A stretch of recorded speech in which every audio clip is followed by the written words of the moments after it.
Alors, ce sont deux hommes normaux qui se trompent en fait sur ce qu'ils sont. Parce que mon personnage à moi, il croit qu'il y a moyen d'arranger les choses alors qu'il n'y a pas moyen. Et son personnage à lui, il croit qu'il est assis sur quelque chose de vrai. Et on se rend compte petit à petit que ça ne l'est pas. Voilà, donc ils sont assez semblables. Il y a une forme de déterminisme dans ce film. C'est-à-dire quoi qu'on fasse, quel que soit l'endroit où on est dans l'échelle sociale, ça va être compliqué.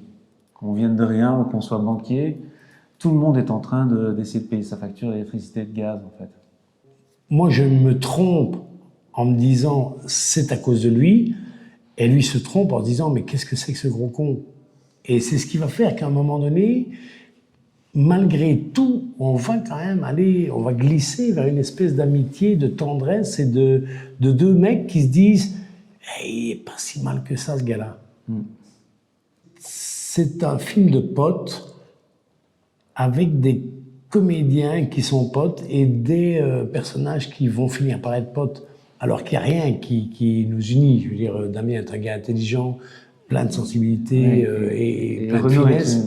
C'est absolument ça. Voilà, moi je suis une espèce de grosse bouse que personne n'aime. Ah, tu parlais dans le film? Moi je pensais que tu parlais dans la vie. Ah non. Dans le film, oui. Dans le film. Non, dans la vie, on est deux gars respectables. Et on a travaillé avec un réalisateur magnifique qui est un gars d'une sensibilité extrême, même s'il ne veut pas le reconnaître, parce qu'il fait toujours un peu son mariole.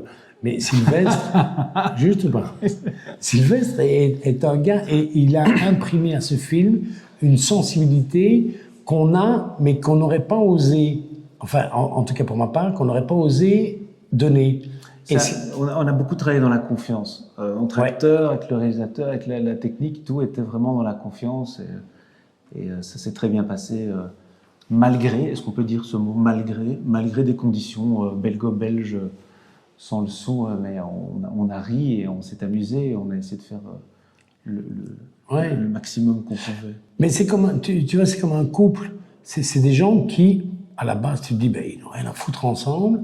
Et puis, voilà, il se fait que il me fait beaucoup rire. Je crois que je le fais un peu rire. Et le rire est quand même source de belle entente entre les humains. Je ne sais jamais si tu parles du film ou de nous deux.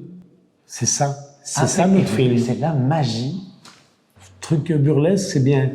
Et on a en nous, et avec Sylvestre, on a cette belgitude qu'on adore. On s'en fout, on ne se prend pas au sérieux.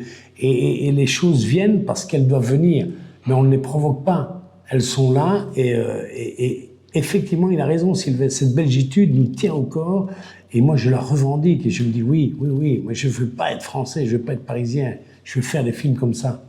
C'est un film d'amitié, c'est un film de potes. Les gens, ils vont se dire, voilà, je me suis bien amusé. J'ai passé 1h30 à bien m'amuser. Ouais. Et puis voilà, plus sérieusement, il y a un fond social, c'est traité de manière légère, il y a d'excellents acteurs, surtout moi, il y a un très bon monteur, Philippe Bourgueil, il y a un très bon réalisateur, Sylvestre Sbil, l'équipe technique était formidable et ça fait quelque chose qui est un petit miracle avec si peu d'argent, parce qu'il ne faut pas avoir peur de le dire aussi en Belgique, c'est un petit miracle avec peu d'argent. Et ça marche. C'est un truc qui marche. Les gens, ils vont sortir de là, ils vont dire « Putain, je me suis bien amusé avec les deux gros cons. » Voilà. De rien.